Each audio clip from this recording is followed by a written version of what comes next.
अस्सलाम वालेकुम, this is Moid Pirzada.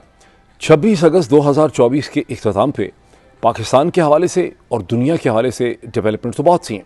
Pakistan एक बहुत बड़ा मुल्क है, दुनिया की 5वीं बड़ी आबादी है। पाकिस्तान की आबादी अंदाज़न 25 करोड़ के करीब बताई जाती है और पाकिस्तान में इस वक्त मेजर जो सियासी बड़ी जमातें हैं, PTI है, PMLN है, PPP है, MQM है, उन सब के दरमियान और पाकिस्तान की इस्टेब्लिशमेंट के दरमियान एक सियासी महाजराई और जंग की सी कैफियत है।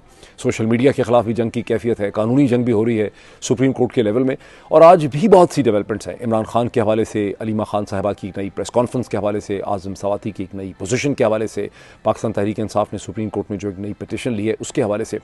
लेकिन ये जितनी भी डेवलपमेंट्स हैं, जैसे आर्मी चीफ चीन के जो पीपल लिबरेशन आर्मी PLA के आर्मी चीफ पाकिस्तान के अंदर मौजूद हैं, जिन्होंने पाकिस्तान के आर्मी चीफ जनाब जनरल आसिम मुनीर साहब से GHQ रावलपिंडी में मुलाकात की, तो ये सब डेवलपमेंट्स इस वक्त मेरे सामने हैं।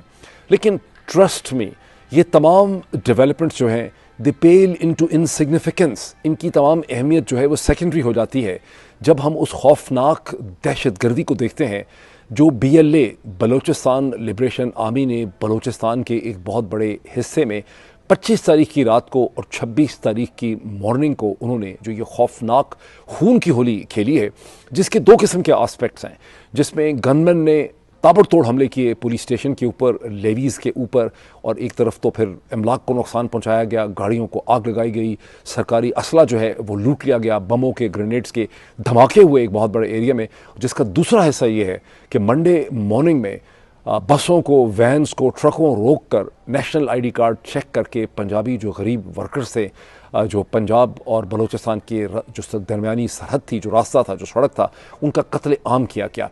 जिसके हवाले से अभी तक पाकिस्तान के अपने अखबार जैसे डॉन है, उसका जो आखिरी मैंने रिपोर्ट देखी वो कहते हैं कि टोटल डेथ टोल जो है वो 40 या कम से कम 40 है, 40 से ज़्यादा है।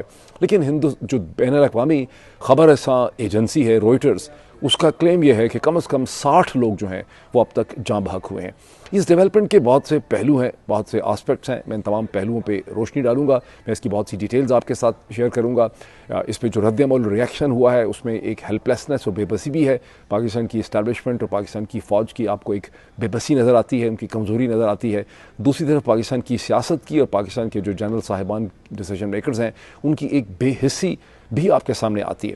लेकिन तमाम डेवलपमेंट की तरफ चलने से पहले मैं आपसे रिक्वेस्ट करूंगा, आपको याद करवाऊंगा कि अभी तक अगर आपने इस चैनल को ज्वाइन नहीं किया, इस बेचारे चैनल को, तो आपको पता है इसकी आवाज़ को दबाने की बहुत कोशिश की जाती है, तो आप इसको ज्वाइन करें, इसे सब्सक्राइब करें, बेल आइकन को खोलें, इसकी वीडियोज़ जो है अगर पसंद आती हैं तो लाइक करें, इनके ऊपर शेयर करें, लेकिन कॉमेंट्स जो है वो इसके ऊपर ज़रूर करें। अब हम चलते हैं डेवलपमेंट्स की तरफ। देखिए, अब इन डेवलपमेंट्स को एक एक करके हम देखते हैं और सबसे पहले हम बलूचिस्तान से शुरू करते हैं, जहां बलूचिस्तान नेशनल आर्मी BLA जिसने इस दहशतगर्दी की जिम्मेदारी ली है, और मेरे जहन में कम से कम मेरे एनालिसिस की हद तक कोई शक नहीं है कि BLA के पीछे हिंदुस्तान की इंटेलिजेंस एजेंसी रॉ जो है, जो उनकी एक्सटर्नल इंटेलिजेंस एजेंसी, वो खड़ी है। बिकॉज इस किस्म के हमले, इतनी कैपेबिलिटी, इतनी कैपेसिटी जो है, इसके पीछे एक हमेशा इंटेलिजेंस का माइंड सेट होता है। जो कुछ हुआ है, जो कुछ किया गया है, इसके कई पहलू हैं। इसमें एक मैसेज है, एक पाकिस्तान को और चीन को एक यहाँ पर पैगाम दिया गया है। ये कोइंसिडेंस है, मैं समझता हूँ, क्योंकि चीन के PLA के पीपल लिबरेशन आर्मी के चीफ जो हैं वो इस वक्त रावलपिंडी में मौजूद थे मंडे के दिन, और बाकायदा ISPR ने उस हवाले से एक छोटी सी प्रेस रिलीज इशू की है। ज़्यादा तो बात ही नहीं की गई कि वहाँ पर क्या हुआ, लेकिन पाकिस्तान और चीन को बुरी तरह से जो है एम्बेरस किया गया है, और पाकिस्तान की फ़ौज को हिंदुस्तान की इंटेलिजेंस एजेंसीज ने एम्बेरस किया है। ताहम मैं समझता हूँ कि चाइनीज़ आर्मी के जो चीफ़ हैं उनकी प्रेजेंस तो महज कोइंसिडेंटल थी, बिकॉज जो रॉयटर से मुझे पता चल रहा है कि ये हमले जो हैं, जो संडे की रात को और मंडे की मॉर्निंग में हुए हैं, ये नवाब अकबर ख़ान बुख्ती, जो फॉर्मर चीफ मिनिस्टर थे बलूचिस्तान के, उनका जो हलाकत का दिन है 26 अगस्त 2006 को वो मारे गए थे, जिसके बारे में बलोच नेशनलिस्ट या बलोच इंसर्जेंट्स या बलोच बागी या बलोच दहशतगर्द जो हैं या कॉम्प्रस जो हैं, वो ये बिलीव करते हैं कि उन्हें मारा गया और वो जनरल मुशर्रफ का एक पर्पसफुल प्लान्ड मतलब एक हमला था। जबकि पाकिस्तान आर्मी का उस पर मौक़िफ़ यह है कि मारने का ऐसा कोई प्लान नहीं था। उन्होंने जिस गार में पनाह ली भी थी, जो उन्होंने अपनी एक ठिकाना बनाया हुआ था, वो ठिकाना जो है वो स्ट्रैफिंग की वजह से बहुत ज़्यादा कमज़ोर हो चुका था, और जब उनके साथ नेगोशिएशन के लिए एक कर्नल साहब को और मेजर साहब को उसके अंदर भेजा गया, तो वो हिस्सा जो था वो कोलैप्स कर गया उस वक्त। या एक दूसरी थ्योरी ये भी है कि नवाब अकबर ख़ान बुख्ती जो हैं वो उस वक्त 85 बरस के थे, वो एक शहादत का दर्जा हासिल करना चाहते थे, वो अपनी कौम के लिए एक एग्ज़ाम्पल सेट करना चाहते थे। उन्होंने उस गार के अंदर डायनामाइट लगाया हुआ था। जब अंदर उनके पाकिस्तान आर्मी के सीनियर अफसरान जो हैं कर्नल एंड मेजर दाखिल हुए, उन्होंने डायनामाइट को ब्लो कर दिया और उन्हीं ऑफिसर्स के साथ वहीं पर वो दफन हो गए। जब उनको वहाँ पे निकाला गया, 3 दिन खोदने के बाद वहाँ से निकाला गया, तो वो लाशें जो हैं वो इतनी बुरी तरह से जो है केमिकल की वजह से इरोड हो चुकी हुई थी कि उनको लोगों के हवाले नहीं किया गया। ज़ाहिर है कि इसमें दोनों जो मुझे लगता है कि दोनों ही जो पॉइंट्स ऑफ व्यू हैं नवाब अकबर ख़ान बुख्ती की हलाकत के हवाले से, दोनों में बहुत मुबालगा आ रही है, दोनों में कुछ ना कुछ कमज़ोरी है।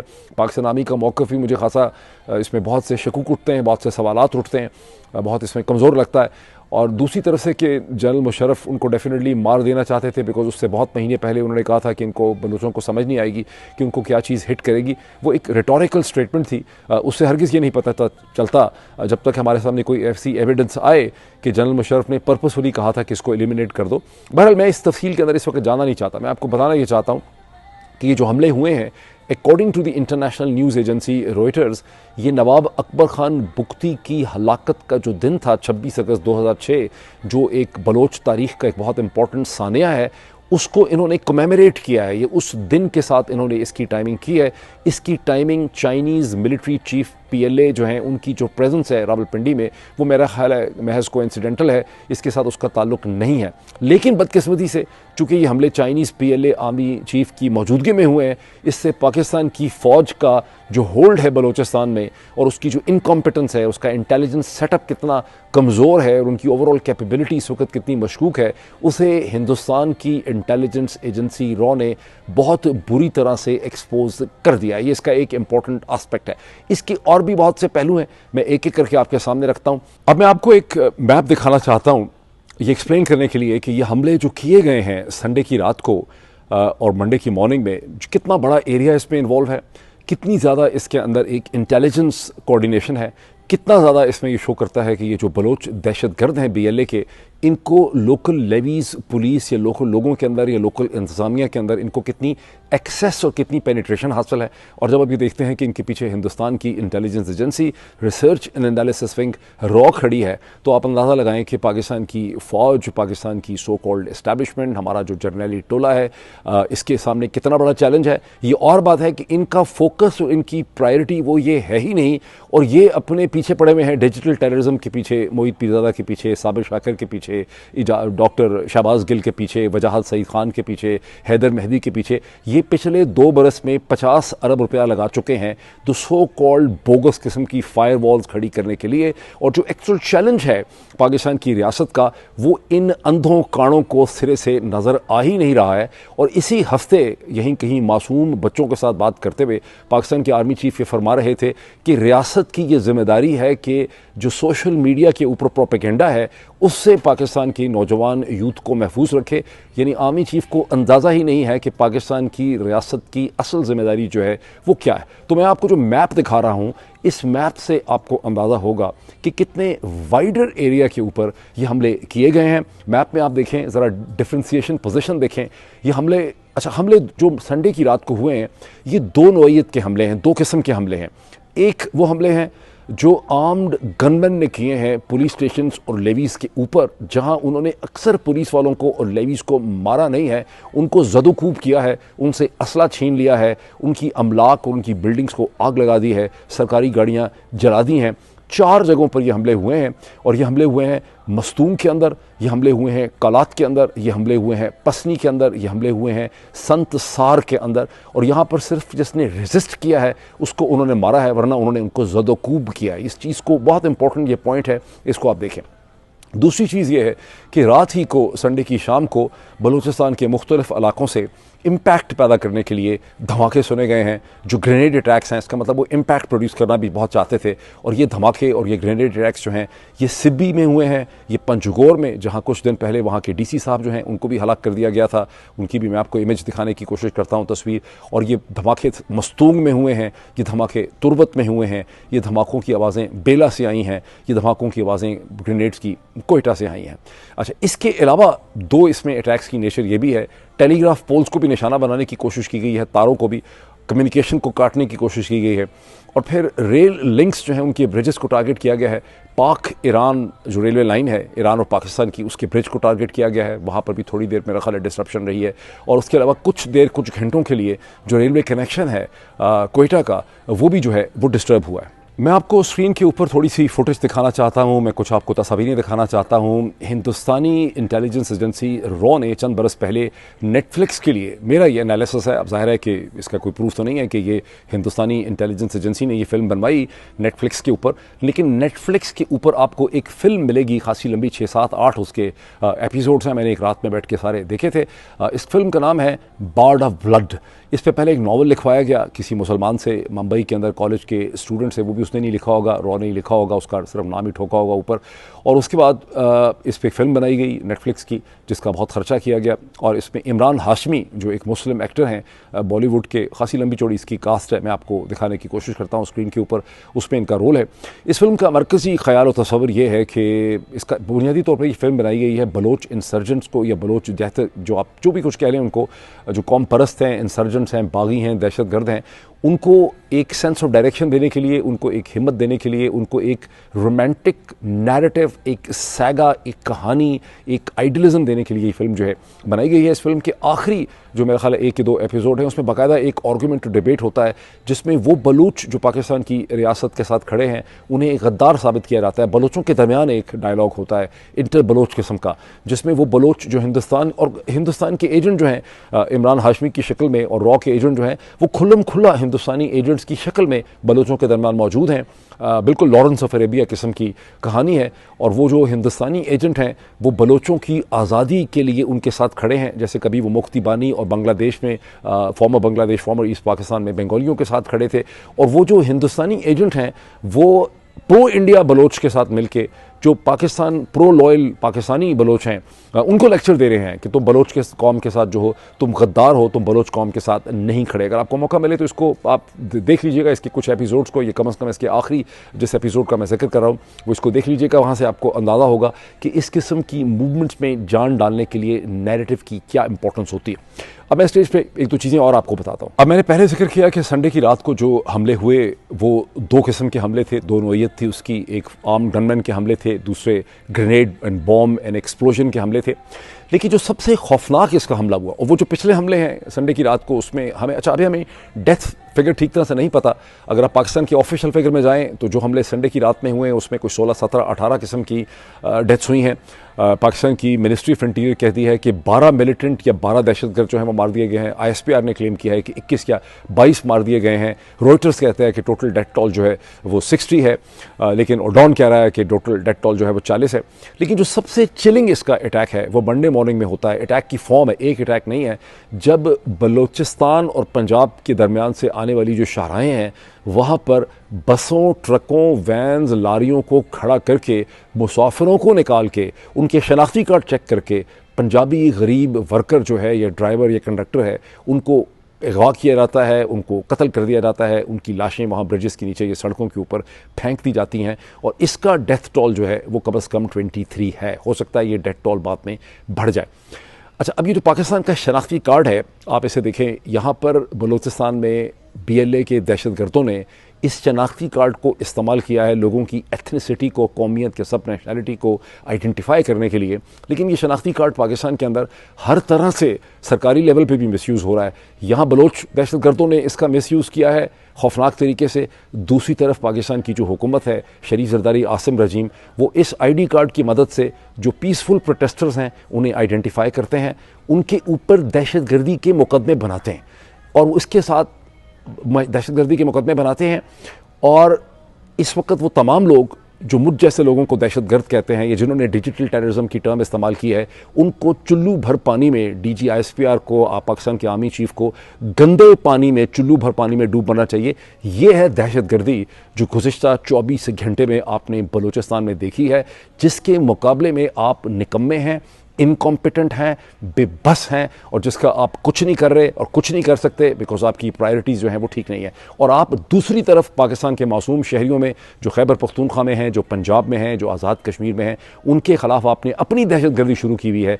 जब आप वो कहीं बेचारे प्रोटेस्ट करने जाते हैं और उनके शनाख्ती कार्ड से आप उनकी प्रोफाइल निकालते हैं, उनके घरों तक उनके एड्रेसेस को ट्रैक करते हैं, उन्हें गिरफ्तार करते हैं, उनके ऊपर झूठे मुकदमे बनाते हैं। यानी पाकिस्तान का जो नेशनल ID कार्ड है वो पाकिस्तान के लोगों को के लिए उसने एक अजाब की शक्ल इख्तियार कर ली है। मैं किसी और वीडियो में आपको बताऊंगा कि यूनान में मैंने अपनी ID के लिए गलती से पाकिस्तानी ID कार्ड दिखा दिया तो वहाँ पर जो ऑफिशियल जिसको मैंने दिखाया उसको फौरी तौर पर शक हो गया कि मैं शायद कश्ती में बैठ के, बोट में बैठ के मैं जो है यूनान आया हुआ हूँगा। बड़ी मुश्किल से मुझे अपना ब्रिटिश पासपोर्ट दिखा के, अमेरिकन ग्रीन कार्ड दिखा के मैंने अपनी जान जो है वहाँ से उसे छुड़ाई। जैसा कि मैंने शुरू में कहा कि इस दहशतगर्दी के बहुत से पैगामात हैं, इसके बहुत से आस्पेक्ट्स, इसके बहुत से पहलू हैं। एक इसका बहुत बड़ा पहलू ये है कि ये पाकिस्तान की इंटर सर्विसेज इंटेलिजेंस ISI की इंटेलिजेंस की एबिलिटीज़ का एक बहुत बड़ा फेलियर है। ये उसका इश्तिहार है इनकी इंटेलिजेंस फेलियर का। अब आप पूछते होंगे कि नहीं, दहशतगर्दी तो कहीं भी हो सकती है भाई। ये अगर उन्होंने नवाब अकबर ख़ान बुगती की डेथ एनिवर्सरी के साथ उन्होंने ये दहशतगर्दी प्लान की तो इसका मतलब है कि आपको भी एंटिसिपेट करना चाहिए था कि इस तारीख़ की तारीख़ी जो अहमियत है 26 अगस्त की, इसके हवाले से BLA या कोई और बलोच दहशतगर्द या रॉ शायद कुछ कर सकते हैं। या आपको कम अज़ कम इसको, अगर आप वाकई एक इंटेलिजेंस एजेंसी हैं तो आपको इसको एंटिसिपेट करना चाहिए था। फिर अगली बात आती है कि ये इन्होंने वैसे ही तो नहीं कर लिए चंद घंटे की प्लानिंग करके। इसका मतलब है कि इनके आपस में राब्ते रहे हैं, इन्होंने रैकी की है, इन्होंने कोऑर्डिनेशन की है, इनकी एक इंटेलिजेंस शेयरिंग थी, इनकी एक पेनिट्रेशन है और आपका पूरा का पूरा इंटेलिजेंस सेटअप जो है वो इसको रोकने में बिल्कुल नाकाम हो गया। जहाँ इससे ISI और इंटेलिजेंस का जो फेलियर सामने आया है वहाँ ये भी समझ आती है कि इनकी प्रायोरिटीज़, इनका फोकस जो है वो कितना मिसप्लेस्ड है। आप ये सुन चुके हैं कि गुज़श्ता 2 बरसों के फाइनेंशियल ईयर्स में तकरीबन 50 अरब रुपया जो है वो मिनिस्ट्री ऑफ इंफॉर्मेशन और डिफरेंट एजेंसियों के लिए रखा गया है सिर्फ फायरवॉल्स खड़ी करने के लिए। और फिर आप ये देख रहे हैं कि हज़ारों लोगों को पंजाब में, खैबर पख्तूनख्वा में गिरफ्तार किया गया है।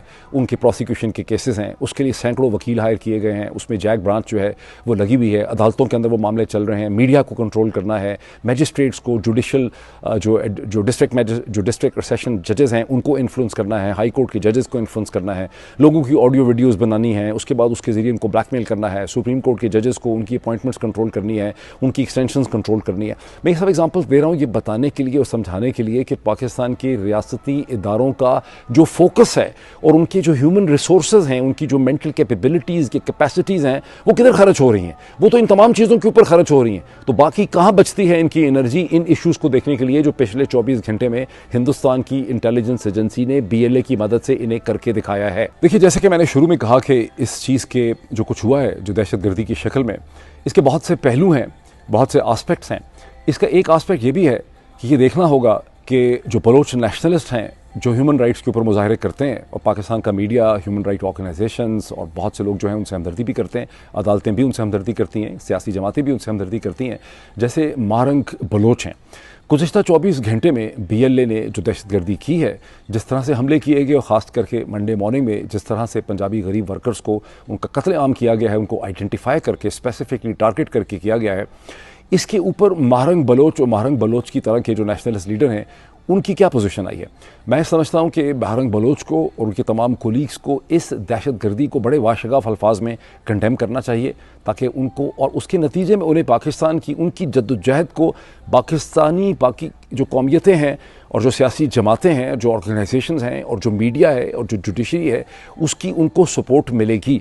इसी तरह से वो तमाम मीडिया के जो तबके हैं, खा वो इस्लामाबाद में हों या कराची में हों या लाहौर के अंदर हों, जो ह्यूमन राइट ऑर्गेनाइजेशंस हैं, जो मारंग बलोच और उनके कोलीग्स की जो ह्यूमन राइट एफर्ट है, जो जस्टिफाइड एफर्ट है, उसे जब आप सपोर्ट करते हैं, ये अब आपकी ज़िम्मेदारी है कि आप मारंग बलोच के ऊपर ये जोर दें कि वो इन दहशतगर्दी के हमलों को कंडेम करें।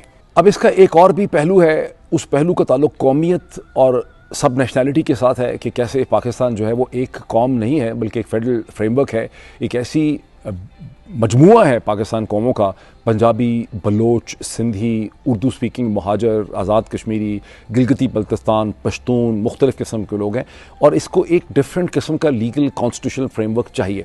एक दिन पहले जब मैं न्यू जर्सी में था और वहाँ पर जब एक सेमिनार डिस्कशन हो रही थी, बल्कि दोनों दिन जब डिस्कशन हुई, तो वहाँ पर एक बड़ा इंटरेस्टिंग डायलॉग था जिसमें एक तरफ तो डॉन के जो बहुत एक्सपीरियंस कॉरेस्पॉन्डेंट हैं जनाब अनवर इकबाल साहब, वो बार बार ये कहने की कोशिश कर रहे थे, लोगों को बताने की कोशिश कर रहे थे कि देखिए पाकिस्तान एक कौम नहीं है। हम बांग्लादेश की वो एग्जांपल दे रहे थे कि बंगाली एक कौम है, लेकिन पाकिस्तानी एक कौम नहीं है बल्कि कई कौमों का मजमुआ है। और जब आप कहते हैं कि हम एक कौम हैं, तो उससे जो छोटी कौमियतें होती हैं वो खौफ का और इनसिक्योरिटी का शिकार हो जाती हैं। ये बहुत बड़ी डिबेट है, ये एक सोशल साइंस की डिबेट है, ये एक पॉलिटिकल साइंस की डिबेट है, लोग इसको समझते नहीं हैं। लेकिन जब आपको मुख्तलिफ कौमियतों को लेकर इकट्ठे चलना होता है तो फिर आपको एक सोशल कॉन्ट्रैक्ट, एक कॉन्स्टिट्यूशनल लीगल फ्रेमवर्क चाहिए होता है। और आपको थोड़ी थोड़ी देर के बाद उठ के ये जाली नारा नहीं मारना चाहिए कि हम सब एक कौम है, हमारा एक मतलब किताब है और एक हमारा जो है, चूँकि हमारा एक किताब है, एक मज़हब है हमारी, तो हम एक कौम बन जाते हैं। नहीं, जब तक हमारे दरमियान एक sustainable intelligent political contract exist ना करता हो, हम एक कौम जो है वो नहीं बन सकते। गुज़िश्ता 24 घंटे के वाक़यात ने फिर ये साबित किया है कि हमें पाकिस्तान को एक उस किस्म की कौम बनाने के लिए, जिस किस्म की कौम हमारा ख्याल है कि हम हैं, हमें बहुत सा सियासी काम करने की ज़रूरत है। अब ये कौम और कौमियत और नेशन स्टेट एंड सब नेशनैलिटी के हवाले से, मैं सब नेशनलिज्म के हवाले से मैं दो एग्जांपल्स आपके सामने रखता हूँ। आप इस पर अपनी रिसर्च खुद कीजिएगा, अपने कमेंट्स कीजिएगा। पहली एग्जांपल कांग्रेस वर्सेस मुस्लिम लीग की है। जब कांग्रेस की इंसिस्टेंस ये थी कि हम हिंदुस्तानी जो हैं, जो इंडियन लोग हैं, हम सारे के सारे एक कौम हैं, क्योंकि हमें ब्रिटिश इंडियन एम्पायर में इकट्ठा कर दिया गया है। हालांकि हकीकत ये थी कि मुग़लों के बाद ब्रिटिश इंडियन एम्पायर एक एम्पायर थी जिसके अंदर बहुत सी नेशनैलिटीज़, बहुत सी कौमें हैं वो रह रही थी, और वो महज एक ब्रिटिश एम्पायर के फ्रेमवर्क के अंदर वो इकट्ठी थी। और जब ब्रिटिश एम्पायर वहाँ से विड्रॉ कर रही थी हिंदुस्तान से, तो हमें एक नया पॉलिटिकल कॉन्ट्रैक्ट चाहिए था जिसके ऊपर कांग्रेस और मुस्लिम लीग के दरमियान में एग्रीमेंट ना हो सका, जिसकी वजह से मैं ये समझता हूँ कि ब्रिटिश इंडिया की डिवीज़न हुई। और जो डिवीज़न मैं अब ये समझने लग चुका हूँ कि नहीं होनी चाहिए थी। अगर मुस्लिम लीग और कांग्रेस में ज़्यादा तदब्बर होता, अकल होती, विजन होता। दूसरी इसकी एग्जांपल 1947-48 के बाद है, जब बंगाली कौम का अपना एक कल्चर था, तहजीब व तमद्दन थी, उनकी एक ज़ुबान थी जिससे वो प्यार करते थे, उनकी एक इंटरनल कम्युनिकेशन सिस्टम था, उनके अपने से अलग जुदागाना economic, political, social, cultural interest थे। लेकिन हम मसलसल ये नारा मारते रहे कि हम चूँकि एक कौम है इसलिए बाकी सारी चीज़ें जो हैं वो मैटर नहीं करती। ज़रा इमेजिन करें जब जनरल आसिम मुनीर अगर खड़े होकर बच्चों के साथ या कैडेट्स या स्टूडेंट्स के साथ कहीं ये कहते हैं कि हम एक कौम है, तो कितनी मज़क्का खेज सूरत हाल है। जनरल आसिम मुनीर के कोर कमांडर रूम में, उनके ऑपरेशन रूम में जो 20 लोग हैं उनके ऊपर नज़र दौड़ाएं तो उनमें से अगर 18-19 नहीं तो हो सकता है 17 तो सारे पंजाबी होंगे। उनके सारे ही कोर कमांडर पंजाबी ओरिजिन के हैं। मुझे नहीं लगता कि इस वक्त उनके साथ आगे पीछे कोई बहुत ज़्यादा सीनियर जनरल जो हैं वो पठान हैं या बलोच हैं या उर्दू स्पीकिंग हैं या सिंधी हैं। आई डू नॉट नो कितने गिलगित बल्तिस्तान से हैं, कितने आज़ाद कश्मीर से हैं। तो बावजूद इस एब्सेंस के और इस कॉन्ट्रडिक्शन के, जब जनरल आसिम मुनीर अपनी मासूमियत में खड़े होकर, बिकॉज मासूम ही आदमी बेचारा, यूनिफॉर्म उतार के जिस दिन शलवार कमीज़ में आप उनको देखेंगे तो आपको पता चलेगा कि कितना मासूम वो आदमी है बेचारा। तो वो जब ये खड़ा होकर कहता है कि हम एक कौम है, तो वहीं से मसला जो है वो पैदा हो जाता है। अब ये देख लें कि जो रिस्पॉन्स आया है इसके ऊपर गुज़िश्ता 12 घंटे में, उसके दो फीचर्स हैं। एक उसका फीचर है बेहिसी और इनसेंसिटिविटी का, जो आपको आसिफ अली जरदारी साहब की और शहबाज शरीफ साहब की स्टेटमेंट्स के अंदर से नज़र आता है। जहाँ पर स्टेटमेंट्स जो हैं उसके 3 किस्म के इंग्रेडिएंट्स हैं। मैं कोशिश करता हूँ कि उनके ट्वीट्स, उनकी एक्चुअल फिजिकल जो स्टेटमेंट्स उनकी हैं ऑफिशियल, वो मैं आपको स्क्रीन के ऊपर दिखा दूँ। वो स्टेटमेंट्स क्या कहती है? हमेशा की तरह की स्टेटमेंट्स हैं, उसमें सिर्फ आप तारीख बदल दें।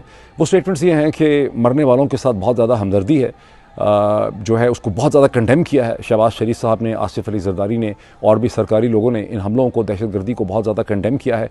मरने वालों के साथ उनके लवाहिकीन जो हैं उनके साथ उनको बहुत ज़्यादा हमदर्दी है। फिर इस अज़म का मुज़ाहरा है कि हम इसकी पूरी तहकीक करेंगे और जो मुजरिम इसके हैं उनको करार वाकई सज़ाएँ देंगे, उनको छोड़ेंगे नहीं। और फिर एक इंतहाई मसनूई किस्म की स्टेटमेंट है कि ये जो कॉवर्डली अटैक्स हैं, ये जो बुज़दिलाना हमले हैं, इनसे पाकिस्तान की कौम जो है वो डरने वाली नहीं है। ये किसको आप बेवकूफ़ बना रहे हैं? क्या चूतिया किस्म की ये स्टेटमेंट है। ये पहली तो बात है, बुज़दिलाना हमले, पता नहीं ये बुज़दिलाना है या अच्छे खासे इंटेलिजेंटली कोऑर्डिनेटेड किस्म के हमले हैं, और हमला करने वालों ने ठीक ठाक अपनी कैपेबिलिटी, कैपेसिटी, रीच, पेनिट्रेशन जो है यहाँ पे शो की है। बाकी पाकिस्तानी कौम जो है वो खड़ी है बिल्कुल। आप तो बड़े महफूज हैं, लेकिन पाकिस्तानी कौम जो है वो बेचारी बिल्कुल भी महफूज नहीं है, और वो इस किस्म के हमलों से कोई रोज़ ये नहीं कह रही कि हम खड़े रहेंगे इन हमलों के ख़िलाफ़। वो बहुत ज़्यादा डीमोरलाइज़ हो रही है इन हमलों के नतीजे में। दूसरा जो रिएक्शन है वो बेबसी का रिएक्शन है पाकिस्तान की वफाकी हुकूमत का, सूबाई हुकूमत का और उसके साथ साथ अफवाज पाकिस्तान का, जहाँ स्टेटमेंट्स आप क्या देख रहे हैं। यानी ISPR ने एक स्टेटमेंट इशू कर दी है कि बड़ा ज़बरदस्त, यानी हम लोगों को नाकाम बना दिया गया और 21 दहशतगर्द मिलिटेंट्स वाला जो हैं उन्हें मार दिया गया। और मार देने के लिए भी ISPR ने जो एक लफ्ज़ इस्तेमाल किया हुआ वो यह कि उनको जहन्नम वासल कर दिया गया, जहन्नम रसीद कर दिया गया, ये कर दिया गया, वो कर दिया गया। ये तमाम हेल्पलेसनेस की और फोकी किस्म की बातें हैं। इससे ये पता चलता है कि पाकिस्तान की military, so called military establishment के पास इस किस्म के चैलेंज का कोई मीनिंगफुल इंटेलिजेंट सॉल्यूशन और काउंटर स्ट्रेटजी एग्जिस्ट नहीं करती। जब आप ये बार बार ये कहते हैं कि हमने इतने दहशतगर्द मार दिए हैं, आपकी एंगेजमेंट नहीं है, आप उनकी एक्टिविटीज़ को रोक नहीं पा रहे, आप उनको उनके स्पॉन्सर्स के साथ और उनकी फाइनेंशियल जो सपोर्ट लाइन है उससे डीकपल नहीं कर पा रहे, और आप एक दूसरी लड़ाई लड़ रहे हैं खौमखा पाकिस्तान की सबसे बड़ी पॉपुलर सियासी जमात, पाकिस्तान के मीडिया के साथ, पाकिस्तान के ह्यूमन राइट एक्टिविस्ट के साथ, पाकिस्तान के सोशल मीडिया से एक्टिविस्ट से और पाकिस्तान की जुडिशरी से, पाकिस्तान के वकला से आपने एक फजूल वाहियात नॉनसेंसिकल जंग जो है वो शुरू की हुई है, जिससे ये पता चलता है कि हो सकता है आप अपने दिन गुजारने वाली इंटेलिजेंस आपके अंदर होती होगी, आप अपना बिजनेस वगैरह कर सकते होंगे, लेकिन आपके पास कोई लार्जर स्टेट विजन जो है वो एग्जिस्ट नहीं करता। अब आ जाए थोड़ा सा इसके सोल्यूशन की तरफ। सोल्यूशन के कम से कम दो पहलू हैं। एक पहलू तो ये है कि ज़रूरत इस चीज़ की है कि ये जो बलोच इंसर्जेंट्स हैं, मिलिटेंट्स हैं, whatever you may call them, दहशतगर्द हैं, इनके और इनके जो स्पॉन्सर्स हैं, जो हिंदुस्तानी इंटेलिजेंस एजेंसी है, जो इनकी स्ट्रेटिजिक और फाइनेंशियल लॉजिस्टिकल इंटेलिजेंस लाइफलाइन है, इसे आपने कैसे डिस्कनेक्ट करना है। एक बहुत बड़ा चैलेंज है, इसमें बहुत देर हो चुकी है, चूँकि ये डिस्कनेक्शन नहीं हो सका, इसलिए इनको बहुत मौका मिला है इन रवाबित को इस्टेब्लिश करने के लिए। दूसरा पहलू ये है कि पाकिस्तान की इंटेलिजेंस और पाकिस्तान की जो सो कॉल्ड इस्टेब्लिशमेंट है वो इंडिया की जो इन्वॉल्वमेंट है बलूचिस्तान के अंदर उसको कैसे इंटेलिजेंट तरीके से उसको डॉक्यूमेंट कर सकती है, और डॉक्यूमेंट करके उसको इन बार बार रिपीटेडली, अब आप कहेंगे नहीं वो पहले भी लाया था तो कुल भाषण का तो दुनिया ने माना नहीं है, लेकिन आपको बार बार उसको दुनिया के सामने लाने की ज़रूरत है। और दुनिया के सामने आप उसको तब ला सकेंगे जब पहले आपके पास कोई ऐसा मौसर नैरेटिव होगा, इन्फॉर्मेशन होगी, डॉक्यूमेंटेशन होगी, जो आप पाकिस्तान के अपने अंदर मीडिया को, हमारी तरह के लोगों को भी आप कन्विंस कर सकेंगे कि आपके पास एक इंटरकनेक्टेड क्रेडिबल इन्फॉर्मेशन है। उसके लिए बहुत ज़रूरी है कि आपने पाकिस्तान के सोशल मीडिया के साथ, पाकिस्तान के अंदर ह्यूमन राइट ऑर्गेनाइजेशन और सियासी जमातों के साथ आपने जो एक बेकार, बेसूद, अनएंडिंग किस्म की फजूल, वाहियात, अनइंटेलिजेंट जंग अपनी शुरू की हुई है, वो जंग आप पहले ख़त्म करें ताकि आपको एक्चुअल इशू समझ आए। बिकॉज जब तक आप मुईद पीरज़ादा, साबिर शाकर, वजाहत सईद खान, शाहीन से भाई, हैदर मेहदी और मेजर रिटायर्ड आदल राजा और डॉक्टर शहबाज गिल के ऊपर केसेस बना बना के उनको प्रोसिक्यूट करते रहेंगे, आपकी कितनी क्रेडिबिलिटी है? अगर आपका पूरा इंतज़ामी ढांचा इन प्रोसिक्यूटरल साइड जो है वो इस किस्म के फजूल, घटिया, बेसूद किस्म की चीज़ें बनाने में लगी हुई है, तो आप अंदाज़ा लगा लें कि कोई भी इंटेलिजेंट केस मेकिंग बनाने की उनकी कोई एबिलिटी जो है वो एग्जिस्ट नहीं करती। चैलेंज बहुत बड़ा है अगर इसको ये समझ सकें। इसके ऊपर मैं बलूचिस्तान की बात ख़त्म करता हूँ, अब मैं आता हूँ पाकिस्तान की मेन स्ट्रीम पॉलिटिक्स की तरफ। पहले ये कहना बड़ा ज़रूरी है कि गुज़श्ता 12 घंटे जो गुजरे हैं, अब तक 12, 13, 14 घंटे गुजर गए, 20 घंटे गुजर गए कल रात से। अगर पाकिस्तान की बाकी सियासी जमातों को देखें, सारी की सारी सियासी जमातों को, बशमूल पाकिस्तान तहरीक इंसाफ को, पाकिस्तान पीपल्स पार्टी को, PMLN को, MQM को, मौलाना फजल रहमान की जमात को, ANP को, उन सब के अब तक का जो रद्द-ए-अमल और रिएक्शन आपके सामने आया है या आया नहीं है कुछ भी, उससे देख के ऐसा लगता है कि बलूचिस्तान में जो कुछ भी हुआ है this is business as usual. ये एक रूटीन है, ये हंकी डोरी किस्म का मामला है, ये एक साइड शो है। किसी के रिएक्शन, रद्द-ए-अमल और नॉन रिएक्शन से आपको ये एहसास नहीं होता कि बलूचिस्तान के अंदर एक क़यामत सुग़रा जो है वो गुजर गई है। जो कुछ हुआ वो बहुत बड़ा चैलेंज है, और ये एक ऐसा चैलेंज है जो पाकिस्तान की मेन स्ट्रीम पॉलिटिकल पार्टीज़ को कंसर्न करता है। उन्हें इसके ऊपर सोचने की ज़रूरत है, सर जोड़ने की ज़रूरत है। इस किस्म का कोई, अभी कम से कम मैंने इस किस्म का कोई इंप्रेशन अभी तक नहीं देखा। अब इस दिन में, जो मंडे का दिन है, अब तक पाकिस्तान पीपल्स पार्टी और PMLN के दरमियान में उनकी दो कमेटीज़ जो बहुत पहले से बनी हुई हैं, बहुत से मामलात को सुलझाने के लिए, ख़ास करके पंजाब के हवाले से जहाँ उनका एक पावर शेयरिंग डिस्ट्रीब्यूशन इशू है, वहाँ पर, और ये पॉलिटिकल पावर डिस्ट्रीब्यूशन इशू है, वहाँ पर उनकी मीटिंग हुई जिसमें PMLN में डिप्टी प्राइम मिनिस्टर जनाब समदी साहब, इसहाक डार साहब थे, उनके साथ पंजाब के गवर्नर मलिक अहमद खान साहब थे, कुछ और भी लीडर्स थे, और पीपल्स पार्टी की तरफ से वहाँ पर चेयरमैन सेनेट जनाब यूसुफ रज़ा गिलानी साहब थे, उनके साथ मूसा गिलानी थे या पता नहीं कौन थे, मेरा ख्याल वो उनके अपने ही बेटे हैं शायद, अच्छा वो भी उनके साथ थे, कुछ और उनके साथ लीडर्स थे। ऑफिशियली तौर पे तो ये बताया जाता है कि ये मीटिंग इस हवाले से है कि बिजली के नर्ख में जो सब्सिडी दी है उसकी कीमत के अंदर मरीम नवाज़ साहिबा ने 2-3 महीने के लिए, उस पर पीपल्स पार्टी को उस फार्मूले पे एतराज़ है। वो समझते हैं कि ये ख़र्चा मुफ्त का है और इसके अंदर कोई लॉन्ग टर्म सोल्यूशन नहीं है, ये एक टेम्प्रेरी किस्म का सोल्यूशन है। लेकिन असल में जो उसके बारे में रिपोर्टर्स बताते हैं कि असल कहानी ये है, जिसको कि पाकिस्तान पीपल्स पार्टी डिनाई करती है, कि पीपल्स पार्टी जो है वो कहती है कि police officers, district management officers, DCs वगैरह के ट्रांसफ़र पोस्टिंग के अंदर पीपल्स पार्टी का अमल दखल होना चाहिए। और दूसरा ये है कि उनको कुछ मिनिस्ट्रीज़ जो हैं वहाँ पर मिलनी चाहिए। कह वो ये रहे हैं कि नहीं हम बिजली की नर्ख से इंटरेस्टेड हैं, उसकी जो रेट्स हैं उसके बारे में ये मीटिंग थी, ये लॉ एंड ऑर्डर के हवाले से मीटिंग थी, लेकिन असल में लगता है यही है कि ये मीटिंग जो है ये पॉलिटिकल पावर डिस्ट्रीब्यूशन के हवाले से मीटिंग थी, जिसका कोई नतीजा जो है एक बार फिर नहीं निकल सका। अब इसी दिन में पाकिस्तान तहरीक इंसाफ, इमरान खान और पाकिस्तान तहरीक इंसाफ के 3 किस्म की खबरें या डेवलपमेंट्स या रिएक्शंस या न्यूज़ जो हैं वो हमारे सामने आती हैं। एक वो है जहाँ पर इमरान खान की जब मुलाकात होती है, बहुत ही छोटी सी खबर वहाँ पे है, बहुत ही ब्रीफली जब अखबारी रिपोर्टर्स के साथ उनकी मुलाकात होती है तो इमरान खान उनको ये कहते हैं कि उनकी इस्टेब्लिशमेंट के साथ किसी भी किस्म के कोई लिंक्स नहीं हैं, कोई डायलॉग उनका नहीं चल रहा, कोई कम्युनिकेशन उनकी नहीं हो रही, और जो भी कम्युनिकेशन, जो भी डायलॉग उनका होगा, जो भी डील होगी वो पाकिस्तान के नेशनल इंटरेस्ट में होगी, पाकिस्तान के नेशनल इंटरेस्ट से हट के कोई चीज़ नहीं होगी। एक चीज़ उन्होंने ऐड की, उन्होंने कहा कि उनको जिस कमरे में रखा हुआ है वो इस मौसम में बिल्कुल उसने एक ओवन की शक्ल इख्तियार कर ली है, वहाँ पर इतनी गर्मी है, लेकिन उसकी भी कंप्लेन जो है वो नहीं कर रहे। ताहम ज़्यादा डिटेल्ड पर्सपेक्टिव हमें, जो थोड़ा सा ज़्यादा डिटेल्ड पर्सपेक्टिव हमें उनकी हमशीरा अलीमा ख़ान साहिबा की प्रेस कॉन्फ्रेंस से मिलता है, जहाँ सबसे पहले तो अलीमा ख़ान साहिबा ने इस चीज़ की वजाहत की कि पाकिस्तान की सो कॉल्ड इस्टेब्लिशमेंट और उसके जो बहुत से सोशल मीडिया के लोग हैं या जो मिनिस्टर्स हैं PMLN के या जो और मीडिया में लोग हैं, वो मुसलसल ये इल्ज़ाम लगा रहे हैं, जैसे कि आपने देखा है कि खबरें लगवाई जा रही हैं, हेडलाइंस लगवाई जा रही हैं कि अलीमा ख़ान और बुशरा बीबी जो हैं वो सियासत के अंदर अपना एक रोल ढूंढ रही हैं, उनके दरमियान में एक आपस में कॉन्फ्लिक्ट है। उन्होंने कहा कि भाई हमसे ही पूछ लो, ख़ुद जो स्पेकुलेशन कर रहे हो हमसे पूछ लो कि क्या हमारी कोई पॉलिटिकल रोल है या हमारी कोई पॉलिटिकल एम्बिशन है या कोई हमारी सियासत के हवाले से कोई मुस्तकबिल है या कोई ख्वाहिश है। बिल्कुल भी नहीं है। हमारा इस वक्त सिर्फ़ और सिर्फ ये गोल है कि इमरान खान की ज़िंदगी और इमरान खान की रिहाई की हमने स्ट्रगल करनी है। और उस हवाले से उन्होंने क्लैरिफाई किया, इमरान खान का मैसेज दिया कि 8 सितंबर की जो रैली है वो किसी भी तरह पर मनसूख नहीं होगी, खा इमरान खान कहें तो भी मनसूख नहीं होगी। इसका क्या मतलब है कि इमरान खान कहें तो भी उसको मनसूख नहीं किया जा सकता। बेसिकली पार्टी, इसका मतलब है कि खासी डिफेंसिव पे गई है, खासी एम्बेरस्ड है जिस तरह से 22 अगस्त की रैली जो है वो कैंसिल की गई है। और अब पार्टी बार बार ये कह रही है कि किसी भी सूरत में मैसेज दे रहे हैं कि कैंसिल नहीं होगी। देखना यह है कि जो उसका NOC दे रखा है 8 सितंबर का पाकिस्तान की इस्टेब्लिशमेंट ने थ्रू द डिप्टी कमिश्नर, वो NOC कितनी देर तक बरकरार रहता है। और वो कहते हैं कि कौन जीता है तेरी जुल्फ के सर होने तक, ये भी देखना पड़ेगा। मेरे ऊपर ख़ास तौर पे टेलीविज़न की भी जीनत बने हुए हैं। इस वक्त एक फ़िक्र है सारों को कि हम सियासत में ना आ जाएं, लेकिन वो हमारे से एक दफ़ा कोई सवाल पूछ क्यों नहीं लेता कि आया हम सियासत में आना चाहते हैं कि नहीं। अगर कोई सवाल ही पूछ ले, हम बता बता के थक गए हैं कि आप ना डरें, हम सियासत में नहीं आना चाहते। एक ताहम इसी पोजीशन को, जो 22 अगस्त की पोजीशन थी, उसे डिफेंड किया है एक बार फिर जनाब, बल्कि पहली दफ़ा गालिबन बहुत ही बाशगाफ अल्फाज में जनाब आज़म सबाती साहब ने, जब वो सुप्रीम कोर्ट के बाहर उन्होंने एक प्रेस टॉक की, प्रेस कॉन्फ्रेंस की बाकायदा उन्होंने, जहाँ वो गए हुए थे एक ऐसी पिटिशन के हवाले से जिसका ताल्लुक इलेक्शन कमीशन से है, वहाँ पर उनसे जब सवाल पूछा गया, बहुत मुख्तसर वो बोले, उस पिटिशन के हवाले से बोले, अपने लीगल बैकग्राउंड के हवाले से बोले, बताया कैसे मुझे रजिस्ट्रार को नहीं मिलने दिया जाता।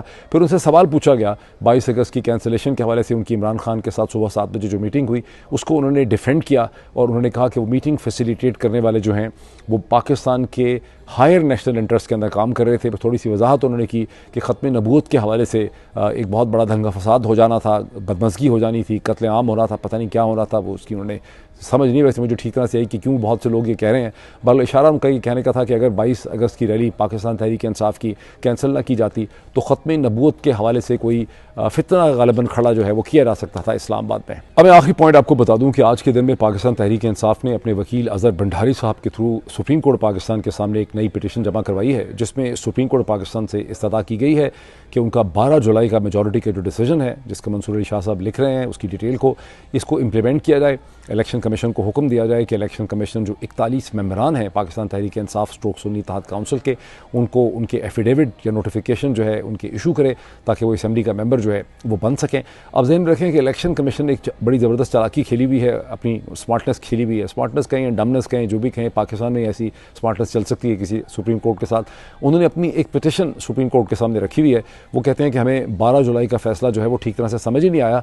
39 लोगों के 39 लोगों की हद तक तो हमने उस पर अमल कर दिया है, लेकिन 41 लोगों की हद तक उस पर अमल कैसे करना है वो हमें समझ नहीं आ रहा, तो हमें उसकी वजाहत दी जाए।